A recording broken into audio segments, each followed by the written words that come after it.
hello. Welcome at the critical morning of Krakow Film Festival. And I would like to remind our audience that you have also asked the question, you can also ask the question to our guests. You can do it via Facebook or our YouTube channel. And in the second part of the meeting, I will choose some of them and give them to our guests. And we have with us the filmmakers who made two documentaries from the international competition section. And we have Eva Marie Rodbro with us.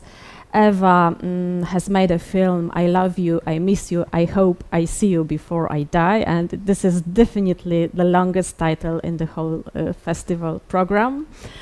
And we have also three directors of the film, The Self-Portrait. And this is Margaret Olin, Katja Hyxet, and Espen Wallin. And I think that we will be talking about two films, about two documentaries that apparently are completely different. But I think that they have something in common. This is the great sensitivity and sensibility in portraying women and their inner worlds. And they both also perform it using very sophisticated, very refined style of the filmmaking. But let's start from the very beginning. And I would like to start from Eva and from her film. Eva, could you tell us how did it happen that the filmmaker from Denmark made a film about women from a poor neighborhood of Colorado Springs in America, which has nothing to do with so-called American dream? Well, first of all, I don't think that geography is geography is such a different thing than it was many years ago. We've all, as a Danish person, I've been surrounded by American culture since I grew up, within music and cinema and literature and everything. So, knowing anything about a culture or being curious about a culture is not, it's you don't start from scratch.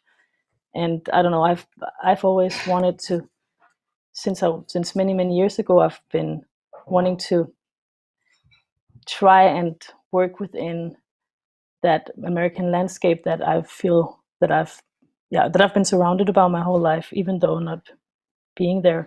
But the project actually started 10 years before this film was made, because that's the first time I traveled to America to make a film. And there I met Betty when she was a teenager. She's the protagonist of the film. And we stayed in contact throughout those years and always wanted to try and make another work together, which we did now. Mm-hmm. So now let's talk about the second film, The Self-Portrait. I have a question also about the beginning of this film. The Self-Portrait is the story of the young woman from Norway who suffers from eating disorder and who fights for her life by making extraordinary photographies. And the photograph is also of herself and her body, which is devastated by the disease. So my question is maybe to Espen, how the idea of this film, to make the film with Lene Marie Fossen, was born, and how it happened that the film was made by three directors? Well, it started with a long friendship. So I knew Lene from, it's been now 10 years, I believe. And throughout our friendship, I got to know Lene, I got to know her story, and I took a great interest in her life and in her art as she was trying to develop. And I was really struck by her images and the way that she worked with her photography. And being a photographer myself, I knew exactly how hard it was to get known or get some kind of recognition for their work. So I just felt that Lena had an amazing story, and this was in 2014. I asked Lena if maybe we should do a documentary about her life and about her art, and she said yes. And then I went with her to her favorite island, Chios, in Greece. So I just started the film, but I had no idea it would be this kind of film, and that all came together 3 years later when I met Margaret Olin and Katja, and since it was such a extraordinary story, and there's lots of interest to kind of take into considerations, we decided it was nice to have 3 directors to be able to grasp the whole, both the idea and all the interest that we had to take into consideration. So yeah, that was the beginning of it, and that was how we became 3 directors after all.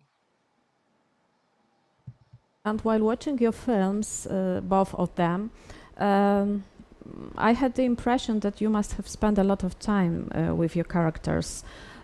So maybe I will ask Margaret about this time and the quality of this time spent together and how much it was. Yes. Yeah. When Espen came to me with the idea and the material that he had shot, he already had this close relationship to Lena Maria. It was crucial for us that the parents came on board to also tell a broader story, how it is to live with a disease like severe anorexia and how it affects the whole family. So we had to develop a relationship also to them. But of course, during the years that we followed her, we all had, the 3 of us had different kind of relationship to Lena. And me being the oldest and also the producer of the film, I think that Lena more looked upon me as a mother-like figure, that we could discuss her anxiety, her fears, everything. And when you look at a film like The Self-Portrait, it is so much more to the relationship that what you actually see in the film. But it has to be like that. And because I think that it is, in a way, a hard film to watch. But as an audience, you have to feel very certain or secure that this film has underneath it a relationship of trust, that she could open up her story and her life to us, and that we, being 3 directors, had so many ethical questions to deal with, but that was done in an understanding with Lena and her parents. So of course the relationships are very close, and unfortunately she died 22nd of October last year, but we will keep in touch with her family, and we became very close friends to Lena. Mm-hmm. And what about Eva and your time spent with your characters? Yeah, as I told you, we met back in 2009. So we became close back then, and kind of had that relationship from the beginning. You know, it's one of these that when you meet each other, you just know that this is a relationship that's important to both of you all. We connected. I think we saw something of ourselves in each other, and we just became friends. She was a teenager and I was in my 20s, but we had like an understanding that stayed. Like both with humor, but also like we felt that we could give something to each other. I could help her with different like being a kind of an older sister to her while I was there, and also just always being somebody that she could call throughout the years, and which she did. And we always like, yeah, I was somebody that she could call even though I was far away. And then making the film together, we spent I spent like maybe 5 times I went there, and to spend like a month or more throughout a year and a half, 2 years. That's the time we spent filming the film now. We are like, of course, like also what Margaret was talking about. There's always, when you make a story about somebody else, if it's not based on a huge amount of ethical discussions with yourself, because it's a big responsibility to tell somebody else's story.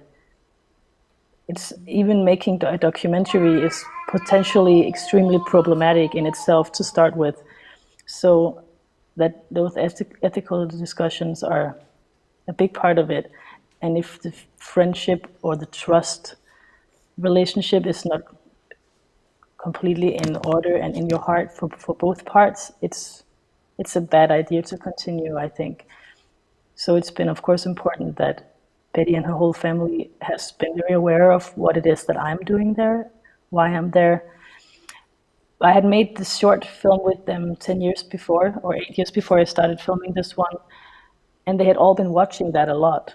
So in a way, that film felt like a contract, because they knew what it is that I'm working with, that I'm not telling a linear story, that I'm not explaining about their lives, but that I'm more making a portrait of an impression of a state of mind. And so I felt they knew what kind of film it is that we were making, and that felt like a really good work to have been doing in advance. Mm-hmm. Mm-hmm. As I told at the beginning of the meeting, the common thread for your films seems to be this tenderness with which you portray your characters.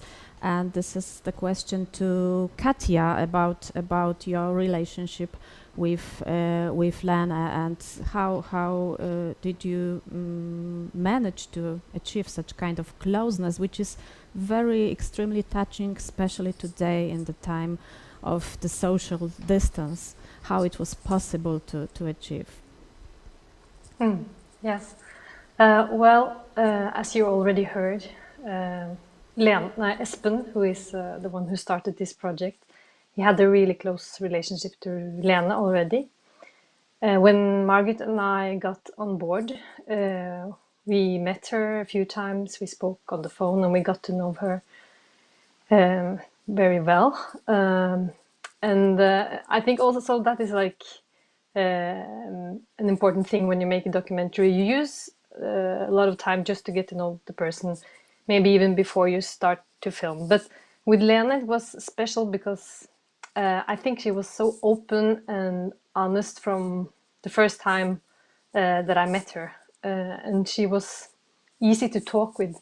She was funny and very reflexive on how it was to live with her disease. And she also was an artist, and I think that's why also she has openness and sensitiveness. I can also maybe recognize something of myself in her in that way.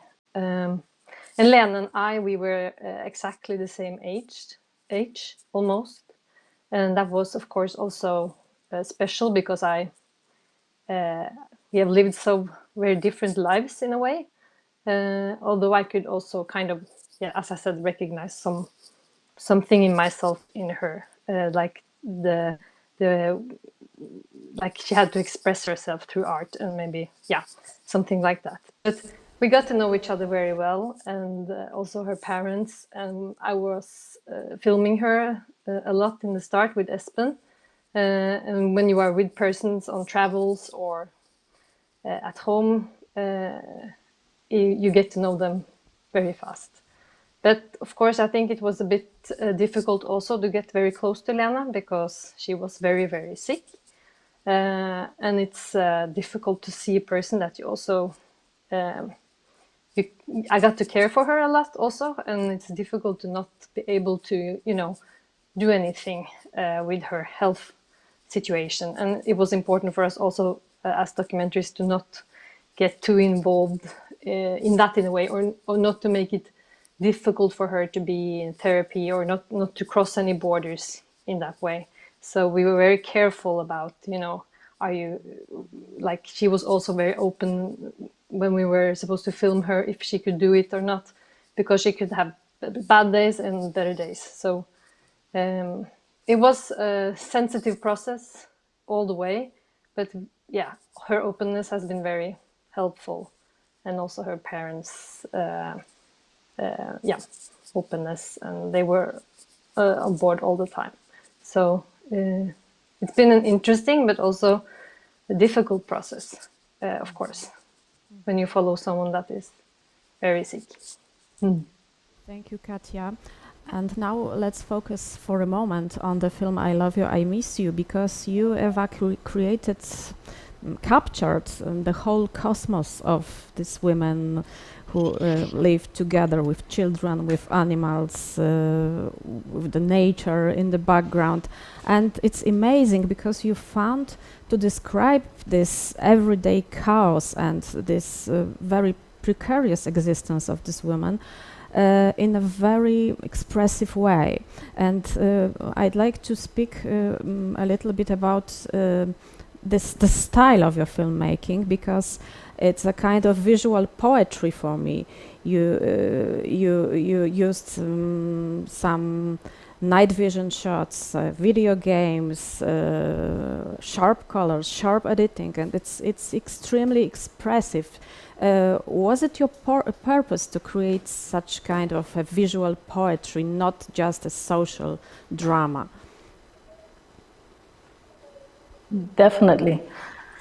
I'm happy that you call it, that it describes the cosmos of it. I mean, I'm very happy that you used that word, because that's definitely the way I look at it myself. I think when you make a film, to me, the film has to become a language.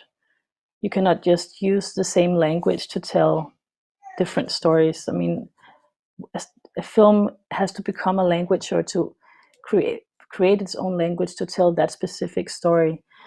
And the elements of the language is, of course, coming from me and my vision and the things I connect with and I'm interested in, but also the elements and the visions of the people that I'm portraying. So it becomes like these ingredients that all get in the frame, or get in the pot. And to me, I'm not interested in making a social drama. I guess my mission in general, when in my works, I'm interested in stepping into areas, or like telling stories that's maybe been told a lot of times, but having a take on it that's not. That's very subjective, at least. Like I believe that's the most true way of telling a story, because who am I to come and make it like an explanation of anything? The most true and pure thing I can do, or like honest thing I can do, is to use myself as a medium to just translate an experience. And the reason why it's sharp colors and sharp editing, and it's a story that's, well, it's an image, let's say, it's telling stories from a life that's very chaotic and very fragmented, where nobody inside has any overview or greater plan. Like, it's hard to see to the end of the week or the day even sometimes. But inside that chaos is a lot of both strong feelings and strong relationships, and feelings of belonging, and love. Most of all, just like a lot of love and familiarity. Thank you, Eva. When I was watching your films, both films, I was in front of my mind a famous essay written by Susan Sontag regarding the pain of others. I don't know if you know this essay, but it's mainly on the war photography, but also generally on aestheticization or exploitation of human suffering in art, and the history of art and contemporary. And this is not, of course, the case of your films. That's why I'm talking about it, just to ask you about how did you manage to avoid this risk of over aestheticization or exploitation of the pain of your characters. So maybe I will start from Espen. Actually, I think Margaret is the one to answer that question better than me. Margaret? Yes. When I saw Lena's photos, it was clear to me that she had this gift to use her own experiences, her personal experiences, and through her art lift it up to something common. And I knew that we had to make a film about art itself. So when the way the film is edited, hopefully the film can inspire you to really feel that what art can bring into your own life. You don't have to be ill, you don't have to have experienced great pain the way that Lena did, but in everyone's life we have to deal with the challenges, and that this film can help in a way. So for every film, it has to. Did you lose me now, or am I still here? I'm hearing you. Okay, good. Yeah. I have this feedback, and then it went away. Yeah, but for every film, I think it has to do with the ability to make it into something bigger than itself. Lena's suffering into something bigger than itself, so that you're not digging into this. You're like translating it into how it is touching me, and how hopefully how it will touch someone else. And Lena was very aware of this herself, being an artist, that everyone in their life seeks meaning. And for her, it was very meaningful to tell her story in this film, but also, of course, in her own photography, and how she approached refugee children on the beach of Lesbos or in Chios when she's portraying older women. It has to do about recognition all the time. And she saw something in them, in old people, that connected to her own life, even though she was a young person. But she really knew something about life, about being a human being. And that is what we can hope for. All the choices you have to make very carefully in making a film like this, to transform it into something that it relates to anyone. There is also one risk I would like to discuss with you, maybe with Eva.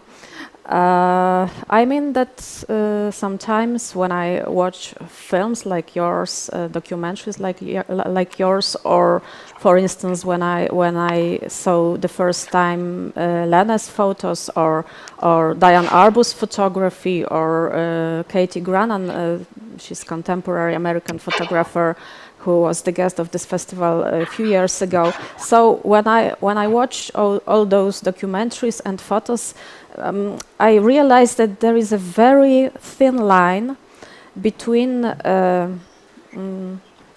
intimacy in front of the camera and exhibitionism. And I would like to ask Eva about this risk, about the risk that your character might have, perform their lives in front of the camera, just to make a kind of spectacle, to fit your expectations, for instance. How do you perceive this aspect of collaboration with your characters? Yeah, that's interesting. First of all, I think in this case, it was never like a danger that she would perform anything just to please me, because she really doesn't give a shit. She's very. I mean, she's not. She was very interested in making this film with me, and mostly because she has. She thinks that her life is special, even though she knows that there's a billion other people exactly like her. She knows that her story is not unique, but she feels that she still has something to give the world. She wants to share her story, or like she wants to share her life. She always knew very much what the story was about or what the film would be about, and even to an extent that she would, when we met people, if we were somewhere with a camera and people would ask, "What are you doing?" She's like, it's just we just making a film about my life. And she would say it's about how it is being poor and how it is like not being able to always take care of like yourself and your family. And she would make these explanations that she didn't get from me. I've made other works where I've had to be more careful with people, like, wanting to make, like, also because it's not only me who have a vision when we work, it's of course also the people who are in the film. They also see themselves. They're also people who live in this world where we monitor ourselves and we take pictures of ourselves, and they're also very, very smart and very like sensitive and aware of both aestheticism and things. So yeah, well, in this case, I don't feel that she was that any of them were like performing their lives. I feel that the contract of what we made has been more. It's been more about like actually like the whole intimacy being always, because I'm also like somebody who doesn't always want to go into the most hard situations. Like if she's been on a vulnerable day, I'll leave her alone, and then the next day she'll come and say, "Why didn't you film me yesterday when I was like really troubled?" And I said, I felt like I wanted to protect you because because the state you were in were maybe not the best for you, like for you to be able to take care of yourself. So I did. And so yeah, I don't know, it's complicated, all these contracts that you make with the people you make films with. But I guess it's all about, the most important thing is that you both know that you are on the same page, that you're not lying, and that you are able to call each other's bullshit if that should ever happen. Thank you, Eva, but please don't escape, because I have a question for you from the audience. I won't escape. How much of what we saw in the film was scripted or created in some way? Very little. Actually, in this film, of course, it's a total experiment when you make a film like this. You can't tell if it's how it's going to be from the beginning. I mean, you can make a plan to make it exactly in one way, even though you decided to make this and that. It may not happen because it's been pretty hard and chaotic to work within this family, because everything is pretty unpredictable and the day can always take a turn. But we tried to make different, like, more scripted scenes where, like, I wanted to have conversations between Betty and her mom, and but it turned out that the more scripted scenes we made did not have a DNA that really fitted with what became the strength of the film, which was the more free, like more, scenes that were just like more like where I inserted myself in the center of what was just going on. So in this film, very little.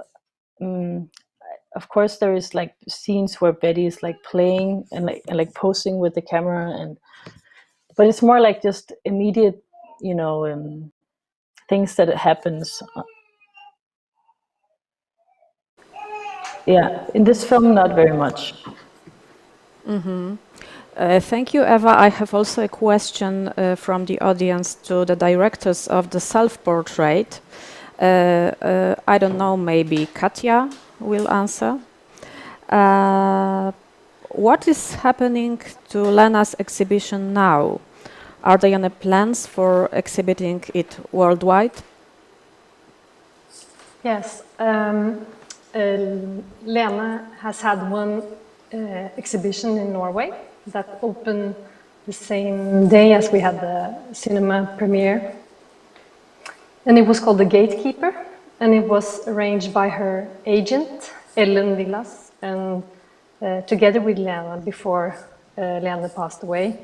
They had a lot of plans and, of course, communication around pictures that would be exhibited, and Lena was really looking forward to this. So we were very glad that the exhibition actually happened, and also her family, of course. But the one that is in the film, where they plan to have an exhibition at Fotografiska, was postponed and not being, how do you say? It didn't happen while Lena was still alive. I don't know what are the plans there right now. They really liked her pictures, but when we were making the film, they decided not to do the exhibition at that point. So I know that The Gatekeeper will be, or have been, a traveling exhibition in Norway.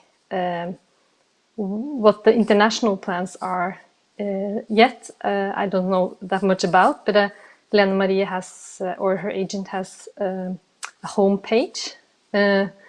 Right now, I don't remember the exact name of the homepage. Maybe Margaret or Espen can tell you that. But there is an exhibition, and it's interesting because in this exhibition, The Gatekeeper, there are some other pictures that you don't see in the film, and they have another kind of expression and quality. They are a bit more like diffuse, if you can say that in English. Like the expression is more, it's different. The pictures in the film are very like direct and very expressive, strong. You see Lena portraying herself both like this brave and strong person, also very vulnerable, of course. But in Gatekeeper, there are some other interesting expression. And there's also an art book with a lot of the pictures from this exhibition.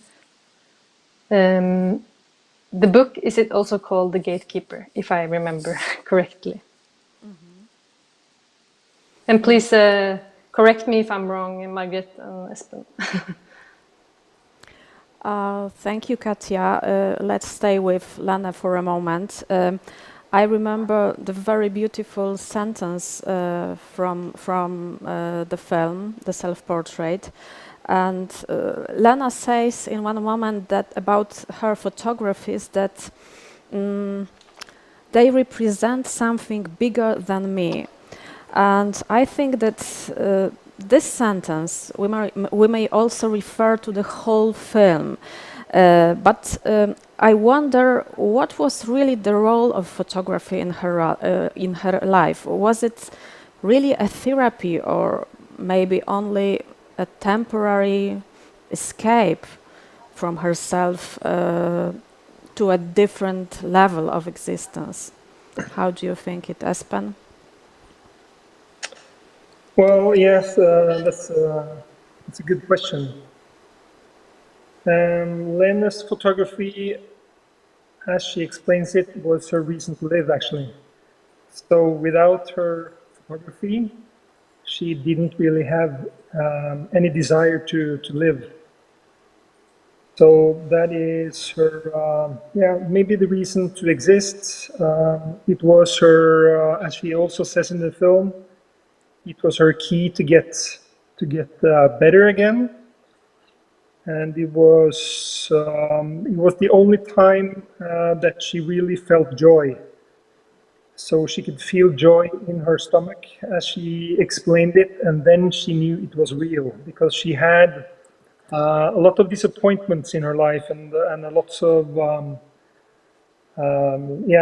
hopes and lots of thoughts that never happened, and the only thing she could really hold on to was this secure feeling of tickling in the belly as true joy when she took photography and when she took pictures and was artist. And she was also she had a kind of a cycle in her life that was she was in heels for maybe a month or two during summer holidays, and then she was at home, maybe only in the house for 10 or 11 months to edit and go through all the images from last year, and then preparing for next journey.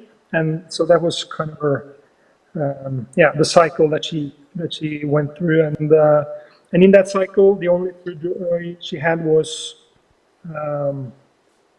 taking pictures and feeling that. And also she felt hunger when she took pictures, so it kind of kept also the some of the illness away from her. So I think it was.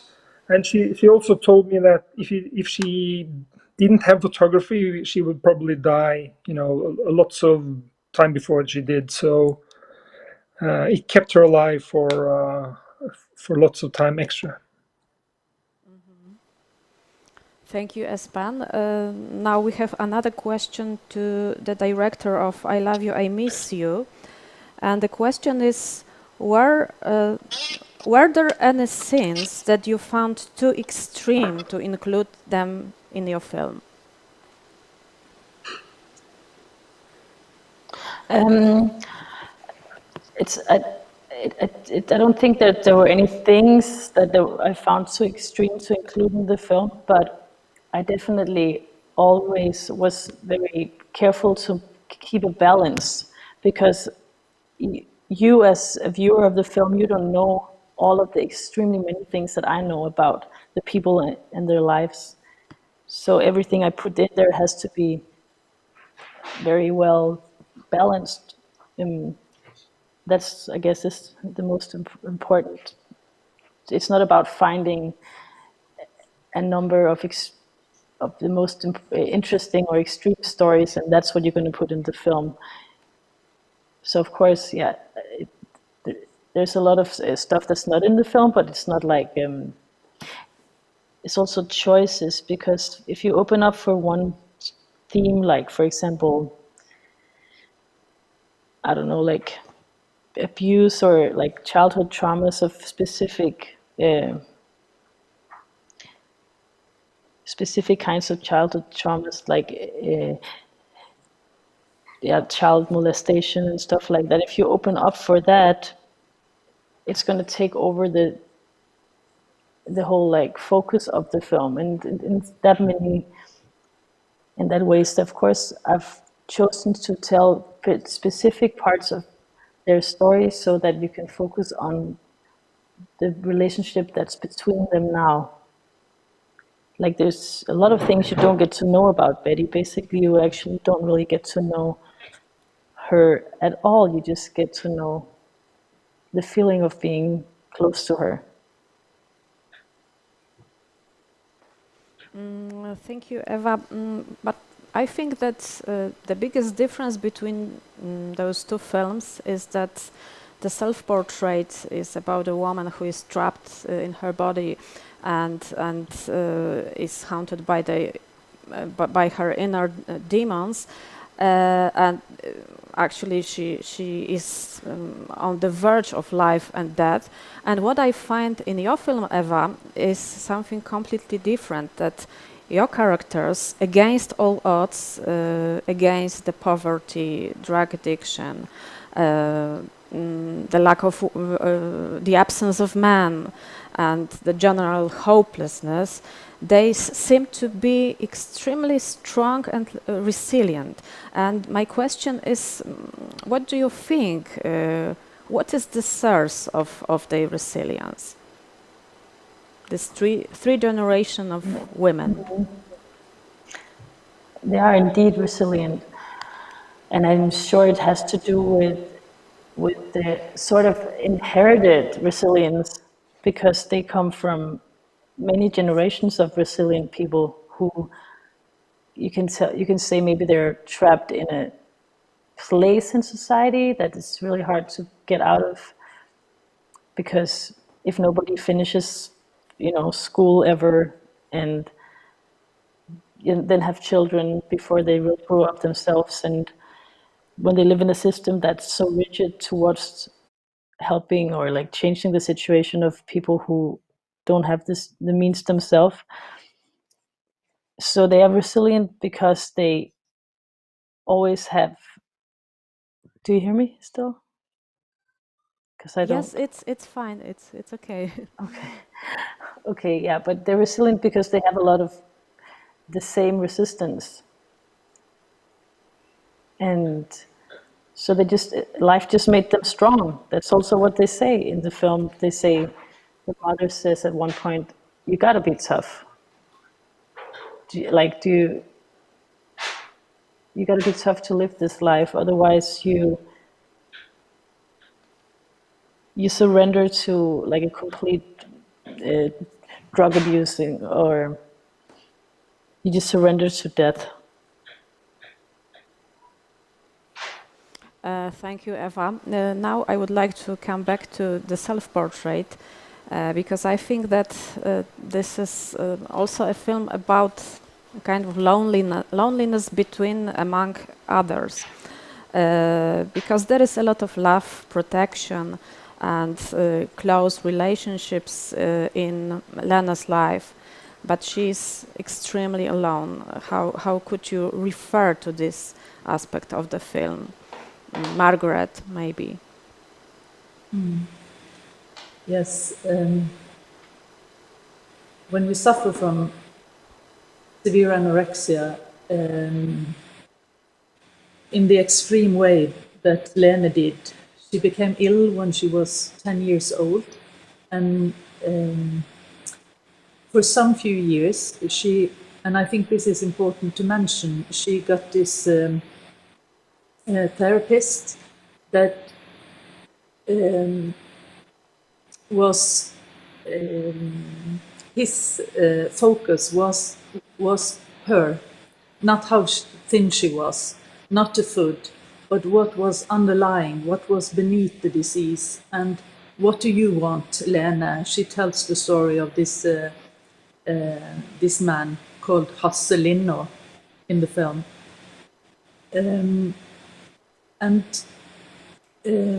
But he was an old man, and she was his patient for some few years. And then she got back to the healthcare system, hospitals, where the focus is really to gain weight. And I think for Lene, she was hiding herself because in the treatment, there was a lack of people that was really interested in her. Why did she become ill? What was the fears that she was carrying? Her sensitivity. And so she grew up in a family with a lot of support, and they did all they could to help her. But in her teens, and as she's growing to be a young woman, she has a lot of shame, and she's hiding, as Aspen told us, that she for months could be inside the house, that she had all this shame that she would hide, she wouldn't go outside. So of course, she grew more and more lonely. And for me, I've been a filmmaker for 20 years, more. And I see that in every film that I made, it has to do with loneliness. It's not something that I go and search for, but the people that I am drawn to has this core or main experience in their life, and that has to do with my own life. So I think that as storytellers, you experience that there are some themes that you are good at, that you feel, or when I met Lena, I felt that I can tell her story because I understand who she is. And of course, I want to not only point to the disease, but the person behind. And if she is seen for who she is, that will be the key to help her.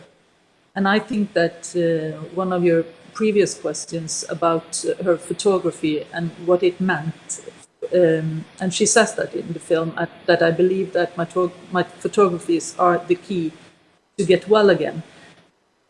And if in treatment they really saw that inspiration and what she was trying to express through her photography and build her confidence through that would be a key to really help her. But when we met her, she had been so thin, underweight for so many years that at a certain point it becomes too late, that the body can't cope.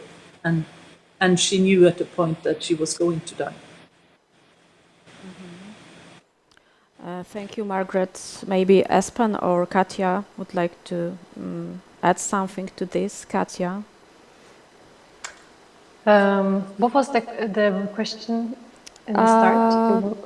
There was the question about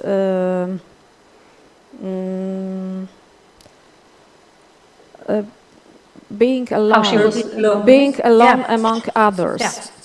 Yeah. Well, actually, it was interesting with Lena because, as Margaret already told you, she was hiding and getting more and more lonely in a way. But when I met her and when I saw her with other people, strangers even, she was very open and not afraid to talk to them. And as you see in the film, she portraited a lot of other people also. And she was really good with people. She made them laugh, and I think the way that when she had the camera, maybe, she also dared to do this. I don't know, that's only my interpretation of it, but when I saw her, at least with other people, she was not afraid. But, living her life, she was also living in the countryside, out on a big, it was a farm, and not a lot of people around, and it's easier than maybe to isolate yourself in the way she did. But really, I think as a person, she was more social and liked to speak to others. And that was kind of interesting to see that and also difficult to see that how do you say conflict in her in a way, because the illness made her more lonely and isolated than she actually was, of course. Yeah. Thank you, Katja. Espen?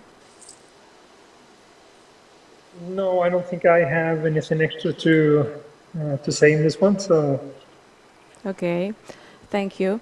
So let's come back for a moment to the second film, to Eva, because there is interesting things in those both films. I mean the question of time, because in the self-portrait we have a kind of obsession of stopping the time by not growing up, by making photographies to capture the moment, to freeze the time. And in your film, Eva, we have a very interesting conception of time as a kind of cycle, because what I found in your film is a very deep fatalism of their lives. Of course, this fatalism doesn't exist in your film, but more in their lives. And I'm wondering, is it possible to escape for them, for your characters, from this vicious circle? You mean to change their life and to escape the circle that they're in? I think everything is kind of possible, but likely it's not. Yeah, I don't know what else to say about that. So I have the question for you from our audience. No, sorry, it's the questions to the directors of the self-portrait. I was very much impressed by your film. What will be your next project?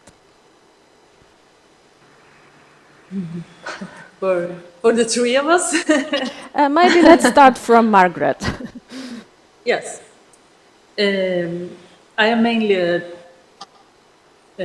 director of documentaries and also a producer, but now I am planning or in pre-production to do a fiction film. I have done one before, but that is 10 years ago, so now I'm into that. It's called Safe House. So it's a completely different genre than I normally do, but often or sometimes we need to develop, find new tools to be a better storyteller. So that's what I'm into now, to explore the live cinema. And I hope, or I feel that we also have an important and good story to tell. But I'm also developing a new documentary on the side. I will always do that. My heart is in the documentary. Okay. Katja? I am in a very early process on developing a new documentary.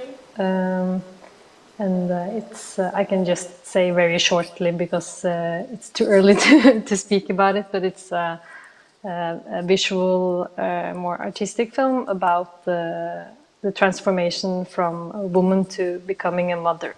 So that's what I'm doing now, and also I have some other projects I'm working on besides that. But the situation right now is, of course, a bit difficult, but hopefully it will be better now. Yeah, a bit more open. The society is starting to open a little bit, so maybe that's good. Yeah. Thank you. And what about Eva? Yeah. Yes. So right now I'm on baby leave, on maternity leave, which is amazing. It's also amazing because this film is about motherhood. It's basically what I think is the biggest theme in the film, and yeah, it was just beautiful that the baby came, and while the film is traveling the world now only digitally, but that makes me feel not completely unemployed, which is great because I'm used to working all the time. I'm also developing 2 different projects slowly. One is a documentary and one is a fiction project. Both is in the research, and one is about,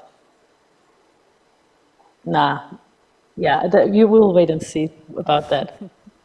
Okay. And for Espen, I have a special question, and it will be the last one in this meeting. You collaborated with 2 female directors. Could you tell us if there is something like a female touch in documentary filmmaking? Well, that's a good question as well, and yes, I do believe so, because I think you have to really connect with the person or with the theme that you are making the history about. And in this case, since I knew Lena from 2009 or 2010, I knew Lena quite good. And it was amazing how quickly both Margaret and Katja connected with Lena. To be able to go into a story where I had already been filming for 3 years all by myself. So they had to kind of continue my thoughts, add their own thoughts, understand Lena and her situation and her history, and also for us to kind of carve out the rest of the film from the material that I had shot throughout various journeys. Yeah, and I'm not sure if I had a male co-director, if he would be able to do the same. So, especially in this film, I feel that yeah, it's a female touch, and that I think also for me to come to Margaret and Katja with the whole documentary was because I felt that I needed exactly that. So yeah, I must say yes to that question. Okay, thank you, Espen. Thank you all for this meeting, and first of all, for your great films. And thank you, our audience. I would like to remind you that tomorrow at 7:30 there is a debate organized by Tygodnik Powszechny magazine, and it's dedicated to the film The Self-Portrait. Unfortunately, in Polish only. Thank you very much.